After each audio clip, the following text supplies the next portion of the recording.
Hi, my name is Gregory Smith. I will be presenting the first portion of Case 3, which is titled The Stress of Caring.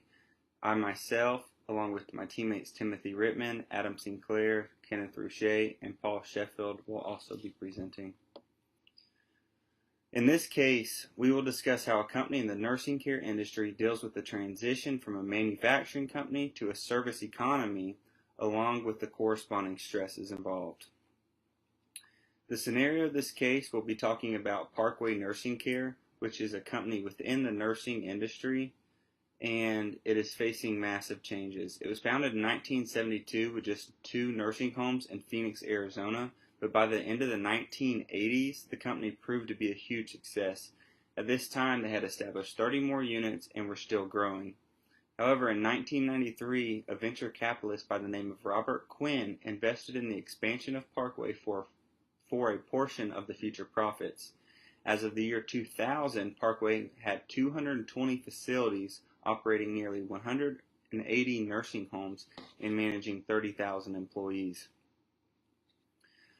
At this time, Parkway is now seen as one of the best care facilities in the Southwest, and they continue to win numerous awards and grow exponentially. Parkway's goal is to be the main provider for the baby boomer generation as they become in need of needed skill care provided by Parkway for when they become senior citizens. The pressure to capture this growth potential proves to be a significant challenge, but not the only one. The other challenge is that the nursing home industry as a whole is under government scrutiny following investigations of widespread patient abuse and billing fraud. Although Parkway has never had any instances of abuse or fraud, the processes of documentation affects the growth of the company. Furthermore, as the federal government decreases Medicare expenses, Parkway begins to lose funding. Now I'm going to hand over the presentation to my teammate, Kenneth Rouchet. Parkway's perspective. As growth continued, Parkway's leadership remained committed to providing dignity and health to all residents in its facilities. The board of directors states that they wanted to see a renewed commitment to this firm's mission and core values, not a diffusion of the culture. This leads one to infer that the board of directors believes there is a problem within the company. The following slides discuss interviews that resulted from the concerns of the top management. Employee comments.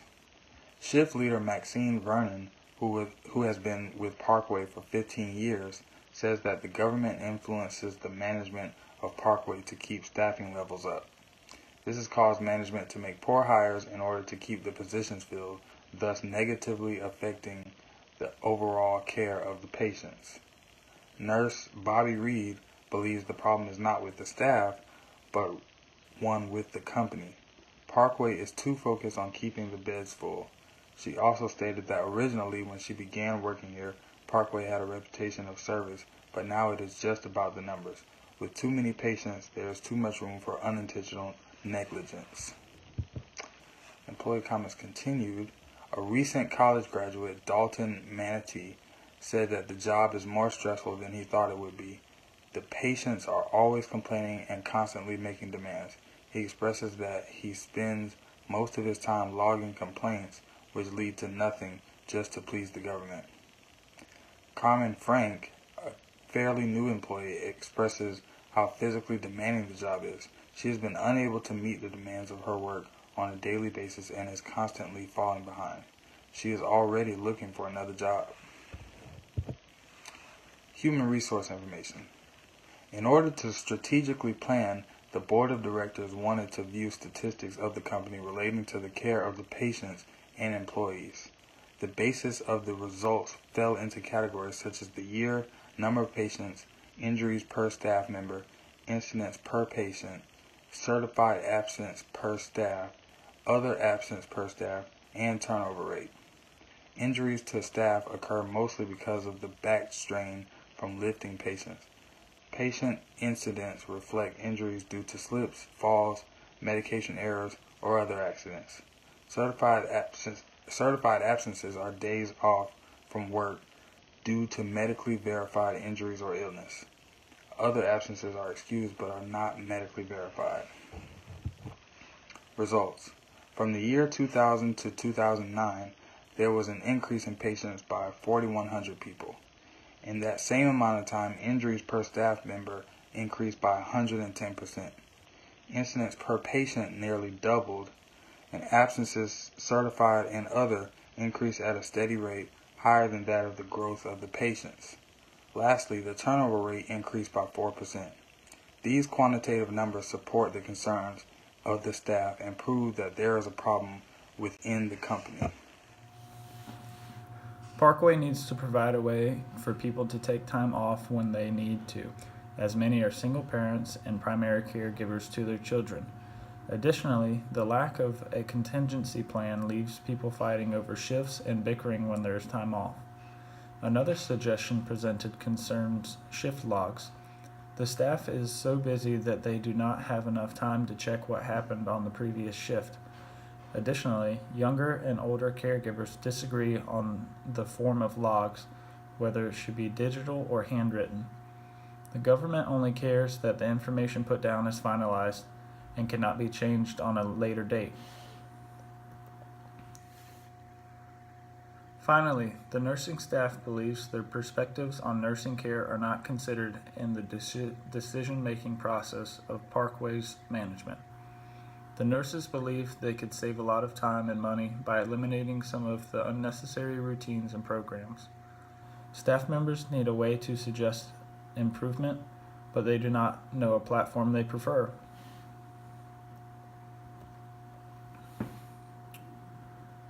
Question 1. What do the data on employee injuries, incidents, absences, and turnover suggest to you? Is there a reason for concern about a company's direction? The information on employee injuries, absences, and turnover indicates some area of concern for the company. While the number of patients have increased by approximately 19% over 10 years, the number of injuries per staff member has more than doubled. Employee absenteeism and turnover rates have also increased over the last few years. This is a major cause for concern about the organization's direction. It indicates that as the company expands, the rate of failures is also increasing and the efficiency of its workers can be affected. Therefore, is a strong need for change. Hello, my name is Timothy Rickman. Question 2. The company is going to be making some significant changes based on the AI process, and most changes efforts are associated with resistance. What are the most common forms of resistance, and which would you expect to see at Parkway? Answer. Resistance towards change may be termed as the emotional, the behavioral response towards the real, and the imagined threat to the established work routines. The three factors which led to the resistance are the recipient characteristics, the change agent characteristics, and the change agent recipient relationship. The most common forms of resistance have been related to the characteristics of the recipient and its success. As per the case provided, conflict between younger caregivers and the old caregivers have been about methods of keeping documents of the patient. The case states that older caregivers have been resisting digital documentation, while the young caregivers push for the digital documentation. Timothy Rickman again. Question 3. Given the board of directors' desire to re-energize the workforce, what advice would you provide for creating a leadership strategy? What behaviors should nursing home directors and nursing supervisors demonstrate?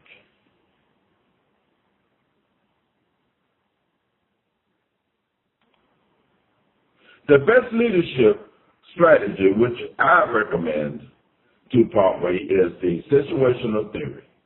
Nursing home directors and nursing supervisors must be the talent leader in the selling and the coaching leadership behavior.